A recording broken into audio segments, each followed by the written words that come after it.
सोचिए, क्या हो अगर हम प्रागैतिहासिक काल में वापस जा सकें। बिहार का जो प्राचीन शहर है राजगीर, वहां एक नया हाईटेक पार्क बिल्कुल यही करने का वादा कर रहा है। चलिए, आज भारत के अपने जुरासिक पार्क के अंदर चलते हैं और देखते हैं कि वहां क्या खास है। ये सिर्फ एक बयान नहीं है, बल्कि एक वादा है। मतलब राजगीर में जो बन रहा है वो कोई मूर्तियों का म्यूजियम नहीं होगा।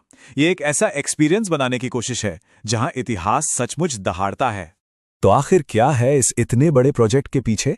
आइए इस प्रागैतिहासिक पुनर्जन्म का पूरा ब्लूप्रिंट समझते हैं।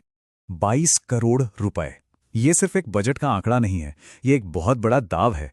ये निवेश दिखाता है कि बिहार टूरिज्म के भविष्य को किस नज़र से देख रहा है। एकदम साहसिक, टेक्नोलॉजी से भरपूर और बहुत बड़े पैमाने पर। देखिए, यहाँ हर मोड़ एक कहानी बताने के लिए बनाया गया है। एंट्री ही एक कंकाल सुरंग से होती है जो लोगों को सीधे प्रागैतिहासिक काल में ले जाती है। मतलब टीरेक्स के रोमांच से लेकर एक पुरातात्विक खुदाई के अनुभव तक पार्क के ये 6 जोन लोगों को एक पूरी यात्रा पे ले जाते हैं। और ये जो एक्सपीरियंस है, ये सिर्फ डायनासोर देखने से कई ज्यादा है। सोच कर देखिए, एक 6 मीटर ऊंचा ज्वालामुखी धुआं उगल रहा है, या फिर बच्चे एक बात करने वाले पेड़ से बातें कर रहे हैं। ये असल में शिक्षा और मनोरंजन का एक मिला जुला रूप है, जिसे हर कोने में सरप्राइज देने के लिए डिजाइन किया गया है। अच्छा, तो इन प्रागैतिहासिक दिग्गजों को आखिर जिंदा कैसे किया जाता है? इसका राज सिर्फ मूर्ति कला में नहीं, बल्कि टेक्नोलॉजी में छुपा है। हम यहां सिर्फ स्थिर मॉडल्स की बात नहीं कर रहे हैं। इसका जवाब है एडवांस्ड एनिमेट्रॉनिक्स। सेंसर और मोटर्स का इस्तेमाल करके ये डायनासोर रिएक्ट करते हैं। वो अपनी गर्दन घुमाते हैं, दहाड़ते हैं, यहां तक कि सांस भी लेते हैं।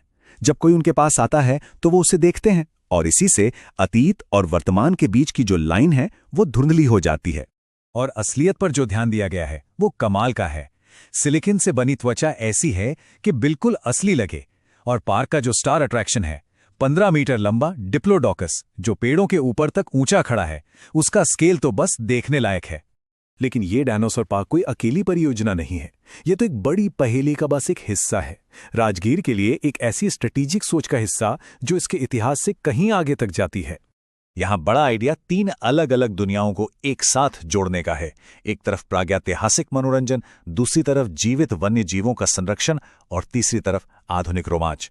मतलब राज्य सरकार राजगीर को एक मल्टी डायमेंशनल हब में बदल रही है। और ये जो आंकड़े हैं, ये इस महत्वाकांक्षा का पैमाना दिखाते हैं। कुल मिलाकर 200 करोड़ रुपए से ज्यादा का निवेश है, और इससे साफ पता चलता है कि हर हिस्सा कैसे एक दूसरे से जुड़ा है। इसमें सबसे बड़ी हिस्सेदारी, जैसा कि दिख रहा है, जीवित जानवरों के संरक्षण के लिए रखी गई है। जैसा कि हमने देखा, जू सफारी में सबसे बड़ा निवेश है। इसका फोकस बाघ, शेर और भालू जैसी जीवित प्रजातियों को उनके लगभग प्राकृतिक माहौल में संरक्षित करने पर है। जरा इन तीनों आकर्षणों को एक साथ मिलाकर देखिए। एक दिन कोई एनिमेट्रॉनिक डायनासोर का सामना करता है, अगले दिन असली बाघों को देखता है, और फिर भारत के पहले ग्लास स्काई वॉक पर 200 फीट ऊपर चलता है। ये एक ऐसा जबरदस्त पैकेज है जिसे हर तरह के टूरिस्ट को खींचने के लिए बनाया गया है। अब ये हमें एक बहुत ही महत्वपूर्ण अंतर पर ले आता है, सिमुलेशन बनाम असलियत। भारत के दूसरे मशहूर प्रागैतिहासिक स्थलों के बीच राजगीर पार्क आखिर कहाँ खड़ा है? तो देखिए, राजगीर एक हाईटेक सिमुलेशन है, जबकि गुजरात का जो इंद्रोदा पार्क है वो एक असली फॉसिल साइट है। वहां तो 1981 में सचमुच के डायनासोर के अंडे खोजे गए थे। और ये जानना बहुत जरूरी है, राजगीर इन असली फॉसिल साइट्स की जगह लेने की कोशिश नहीं कर रहा है, बल्कि ये एक अलग तरह का एक्सपीरियंस दे रहा है। एक ऐसा अनुभव जो टेक्नोलॉजी का इस्तेमाल करके अतीत को फिर से दिखाता है, जबकि बाकी पार्क असली ठोस इतिहास को बचाकर रखते हैं। तो सवाल ये है कि ये विशाल प्रोजेक्ट राजगीर और पूरे बिहार राज्य के भविष्य के लिए क्या मायने रखता है? ये प्रोजेक्ट एक बहुत सोची समझी स्ट्रैटेजी का हिस्सा है।